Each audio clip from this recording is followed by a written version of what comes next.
Okay, so this is a Paradox SP6000 with a trouble light on it here. So in my other video there, we showed you how to do codes, and you noticed that this trouble light was on there a little bit. So if you ever notice that your alarm's beeping at you, it's driving you crazy, if you just press the trouble button, it's gonna give you all these little numbers here, and these numbers no longer mean your list of zones. So if number 1 lights up every time you open your front door, that has nothing to do with this trouble button now. So we've pressed the trouble and we have this list. Okay, on our website you can go and get the PDF, and it tells you what all these numbers mean once you've pressed this trouble button. So for example, trouble 2, I've hit the trouble button. I'll hit clear again here. So we're not in it, right? The trouble is on. So we're going, okay, there's a trouble, let's see what we have. This alarm, we got nothing wired onto it, so it's got a bunch of different troubles, okay? Trouble 2, if you press it, okay, now it shows 1. So if you look in your menu on your PDF, it's going to say trouble 2 is a power trouble, and a 1 means that the battery is low or that it's missing. So we don't have a battery plugged in, so that's why that trouble is on. I hit clear to go back here once.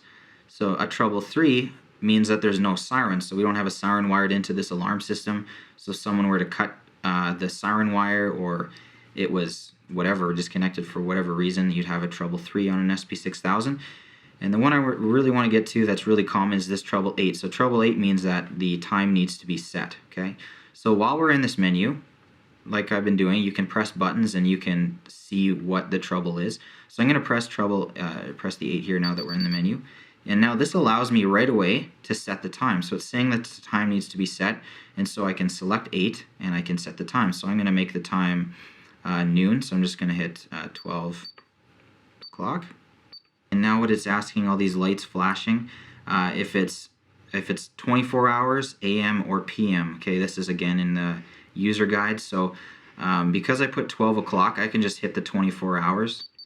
Okay, because that's the right time in 24 hours as well as 1200. So the next thing it wants is the year, and the year is 4 digits, which is a little bit different than most. So I'm just going to put in 2015. Okay, and now it wants the month, so I'm going to go 03, and the day is 11. It's going to put that in. Okay, you guys know when we shot the video now. So you can see there that the trouble 8 is gone. So we've set the time, and that trouble is clear. So most of the time we get a call from you guys, and they're saying, oh, I have a trouble 8. So you'll set the time, and your trouble light, when you do that, will magically be gone because you've set the time there and it's cleared. Okay, our last trouble that we have on here, this alarm must have been wired up to a receiver at one point, saying, or another keypad was on the system.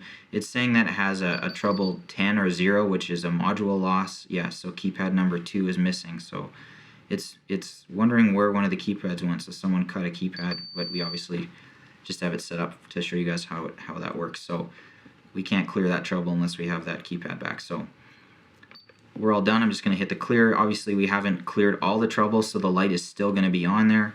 But that trouble 8 there for setting the time is the main one, and also that battery. If you have a trouble 2, you just have to pop your battery out, and we have another video for how to change your backup battery.